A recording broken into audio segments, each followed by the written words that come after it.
Hello, apa khabar? It's me, Sadisat, and today I have something special to talk about.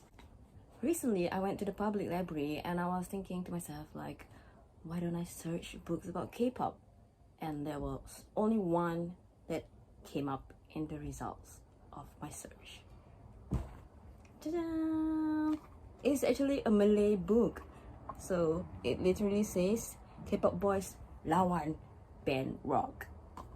This was in the young adult section along with some other variations of this book by the same author. So I mean, she published a lot of books, so it must be good, right?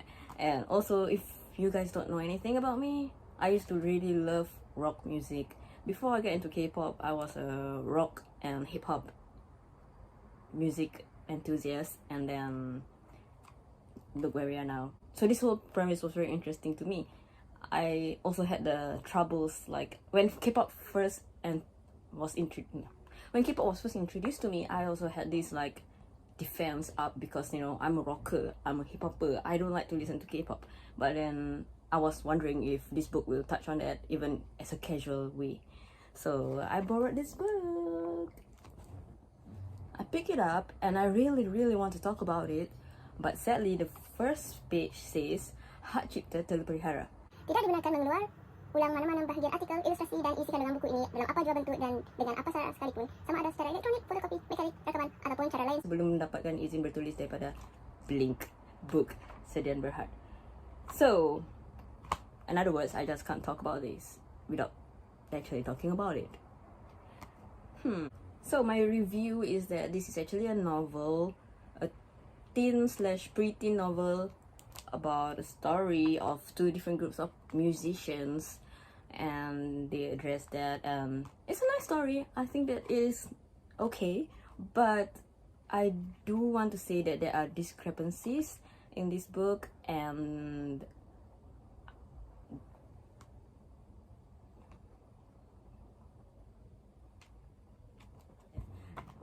I'm sure they did this to the best of their understanding, but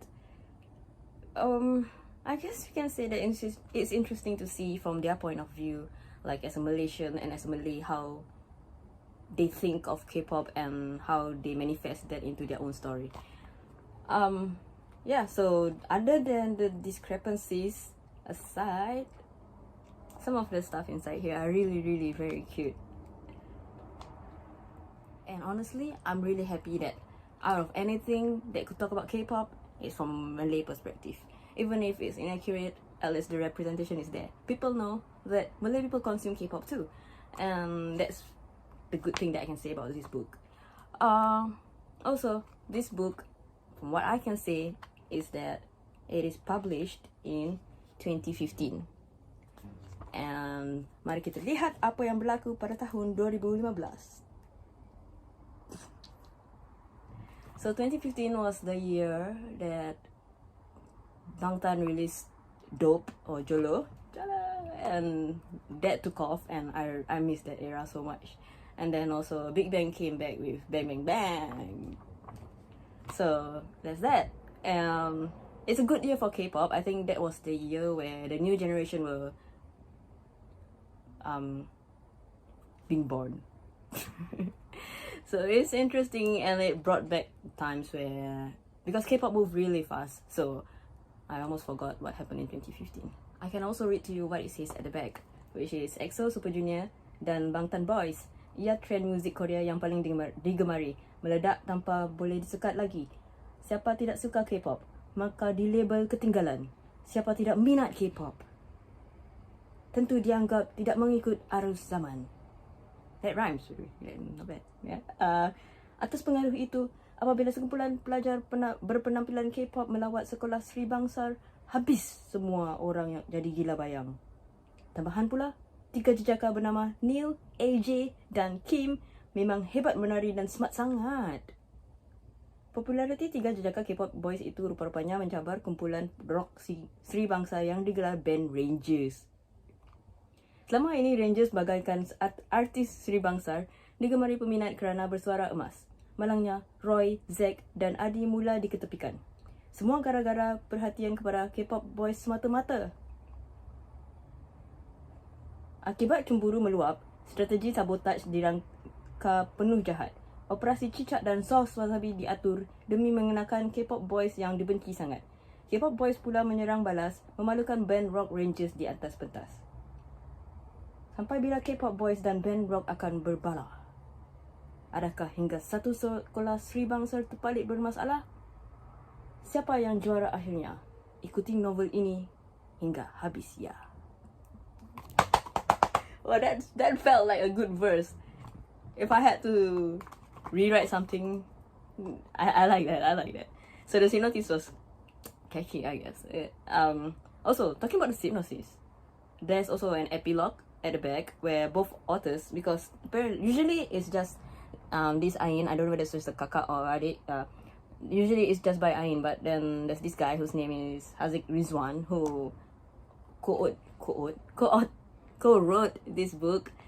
So judging from the epilogue, I think that he knows a lot more about the K-pop industry, and I'm glad that he has a hand in this writing process, because it is not completely baseless as I thought it would be, even though I think that it could be improved, you know.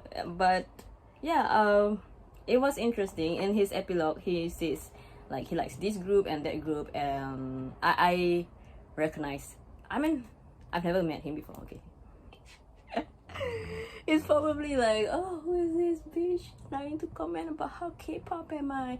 But I also never heard of him.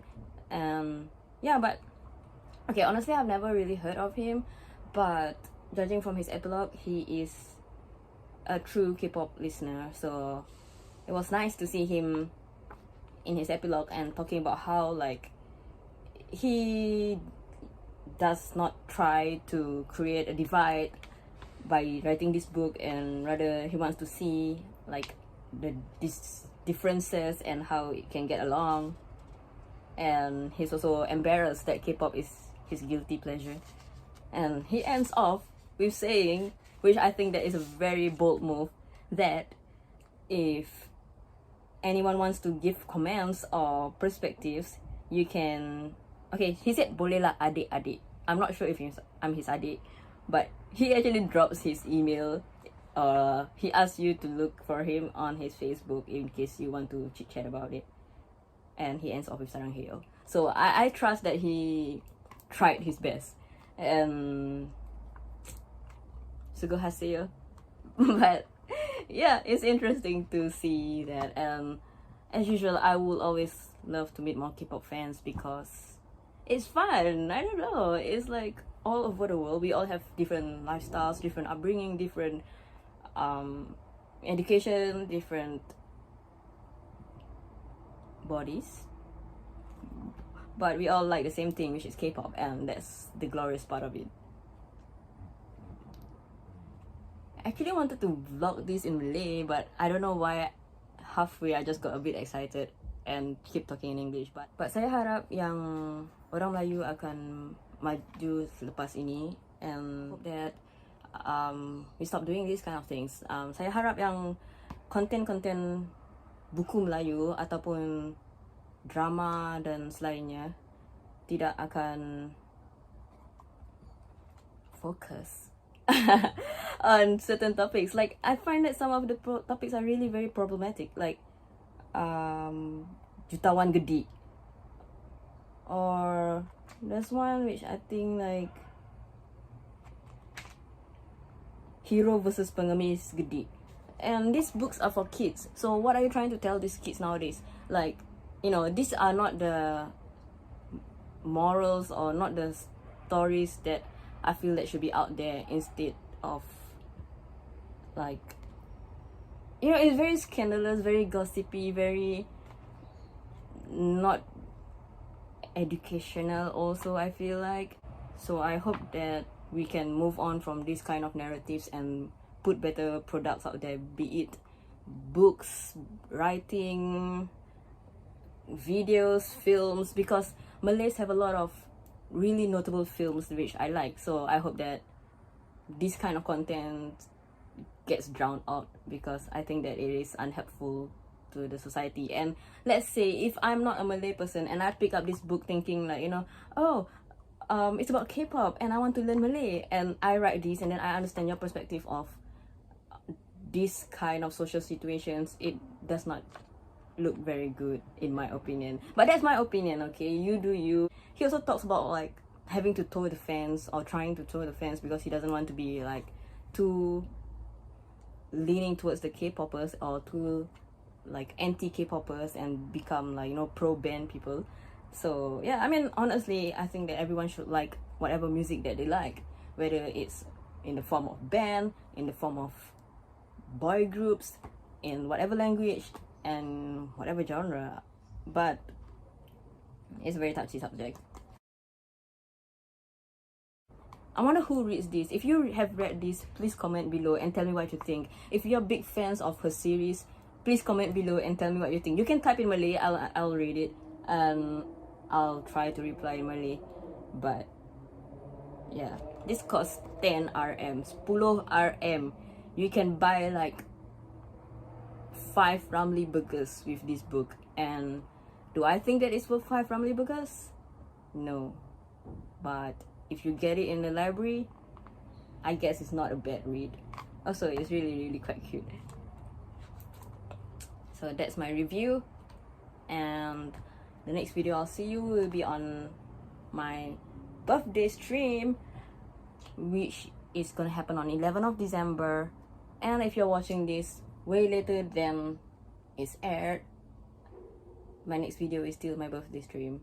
Thank you for watching, and I'm very thankful to Malaysia for always being my #1 viewers, and I hope you guys take care because I want to go Malaysia and makan roti boy. Do you guys still have roti boy? No, okay, I want to eat Taco Bell. What's this?